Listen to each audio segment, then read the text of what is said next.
Halo sob, ketemu lagi sama Mimin di berita terkini MotoGP. Balapan tinggal menyisakan 5 balapan lagi dan setiap race kini menjadi momen yang krusial. Terlebih bagi dua rider Ducati yaitu Jorge Martin dan Pecco Bagnaia. Karena kesalahan kecil pun akan mempengaruhi bagaimana jalannya perebutan juara dunia kali ini. Sejak awal, Martin nampak sangat solid dalam balapan dan Pecco sering tak finish dalam sprint. Dan Martin sering mengamankan hasil balapan positif keduanya. Tapi semakin kesini, balapan semakin seru karena tekanan semakin meningkat. Dan ternyata ini memberikan masalah mental bagi para pembalap-pembalap itu. Wow, seperti apa? Kita bahas. Pecco Bagnaia menghasilkan pemulihan yang solid di Grand Prix Indonesia untuk terus menekan rival gelar juara dunia MotoGP Jorge Martin. Meskipun tidak mampu menahan dominasi pembalap Spanyol itu, sang juara bertahan 2 kali itu memangkas keunggulan Martin yang sebelumnya 24 poin menjadi 21 poin setelah mengkonsolidasikan kemenangan dalam sprint di hari Sabtu dan juga posisi 3 pada hari Minggu. Setelah awalnya berjuang untuk menaikkan suhu bannya ke suhu ideal, setelah start yang buruk, Bagnaia hanya mampu finish di posisi ke-7 pada tahap awal dan menghabiskan sebagian besar balapannya di belakang Franco Morbidelli, Enea Bastianini, dan Marco Bezzecchi yang berjuang untuk posisi ketiga. Namun, setelah naik posisi keempat pada lap-lap terakhir, Bastianini mengalami kecelakaan dengan 7 lap tersisa dan Bezzecchi gagal mengerem di tikungan 10 beberapa saat kemudian. Bagnaia menyalip Morbidelli untuk memastikan podium Grand Prix ke-11-nya musim ini. Dengan demikian, meskipun kemenangannya mutlak dari awal sampai akhir untuk rival utamanya, yaitu Jorge Martin, Bagnaia tetap keluar dari Mandalika dengan perolehan poin terbanyak sepanjang balapan hari Minggu secara keseluruhan. Saya mencoba melakukan start yang sama seperti kemarin, tetapi kopling bereaksi berbeda. Jadi saya melakukan wheelie dan motornya mulai berputar.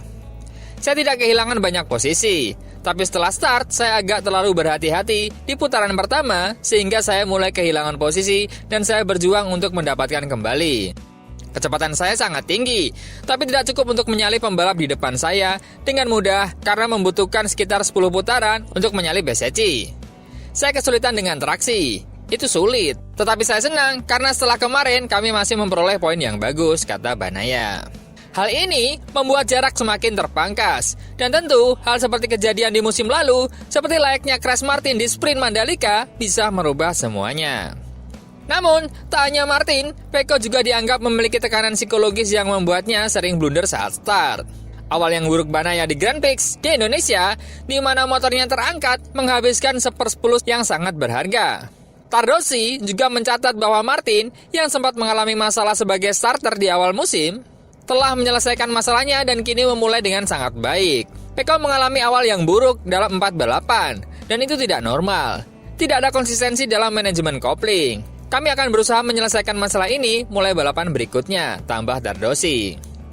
Meskipun sulit dipercaya bahwa ini hanyalah masalah teknis, mengingat performa Martin sangat kuat, Tardosi mengatakan Ducati akan menyelidiki masalah Pecco secara mendalam, termasuk pada Grand Prix Jepang di Motegi. Motor Pecco selalu start dengan baik. Kita harus memahami mengapa situasi ini terus berlanjut, terutama bagi seorang pembalap yang sudah terbiasa melakukan start dengan sempurna.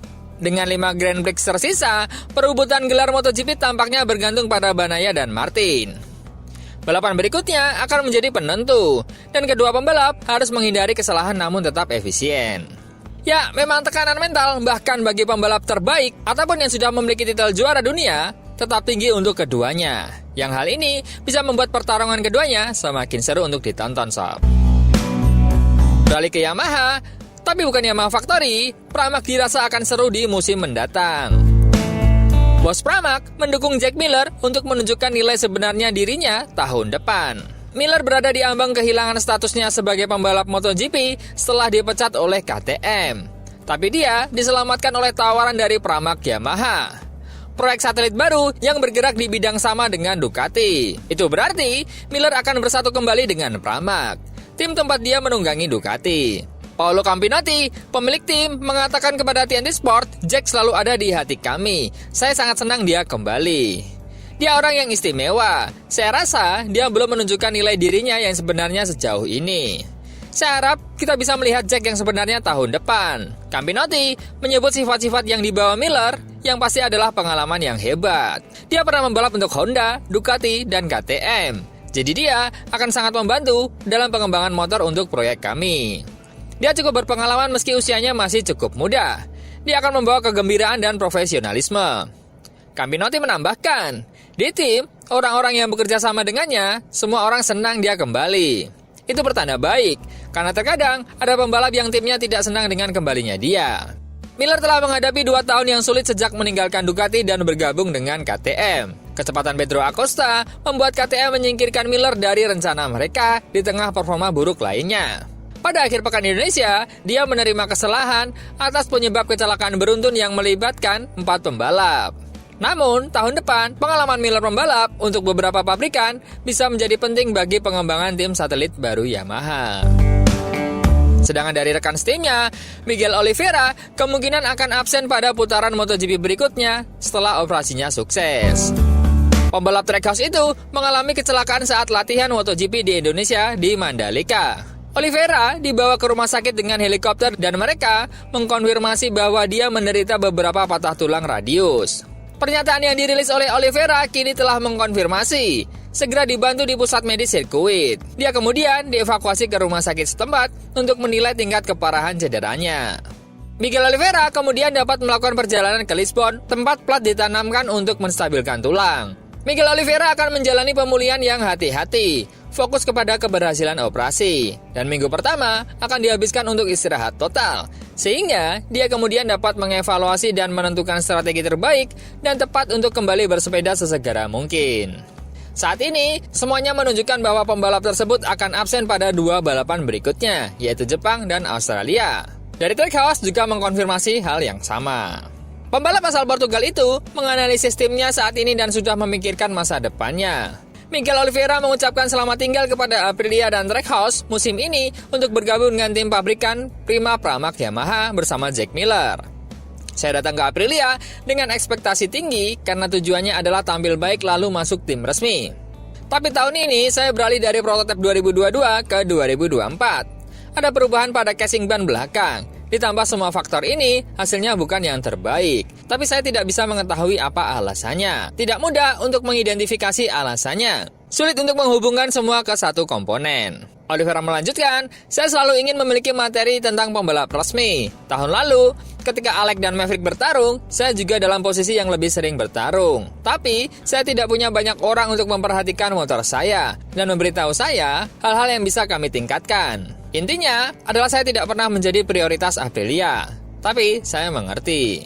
Kemudian, rider 29 tahun itu menandatangani kontrak dengan Yamaha untuk 2025 dan 2026. Miguel akan mendapatkan dukungan penuh dari Yamaha. Miguel Oliveira mengatakan, pergi ke Yamaha bukanlah sebuah pertaruhan. Jika itu taruhan, saya pikir itu sudah menang. Dari Yamaha, mereka tahu bahwa mereka harus mengubah struktur agar bisa kompetitif. Saat ini, merek Jepang tersebut tidak mendapatkan hasil yang baik. Tapi Oliveira tahu bahwa ini hanya masalah waktu. Mungkin 1 atau 2 tahun, tapi saya yakin mereka akan ada di puncak lagi. Seperti yang sudah biasa Yamaha lakukan selama ini selama bertahun-tahun. Wow, selain Jack Miller dan Miguel yang juga punya komitmen dan akan didukung lebih dari Pramac, mungkin tahun depan balapan akan makin seru sob. Meskipun pertarungan musim ini juga lumayan seru, tapi masih ada di antara Ducati dan Ducati. Dan perpindahan Marc Marquez juga mengisi tambahan hiburan di MotoGP. Musim depan akan makin seru dengan rombakan tim-timnya sob. So, jagoan teman-teman siapa nih musim depan? Kayaknya Martin dengan Aprilianya, juga Enea dengan KTM bisa menantang podium. Yang pastinya akan mempersulit Pecco Bagnaia ataupun Marc Marquez. Ya nggak? Coba komen.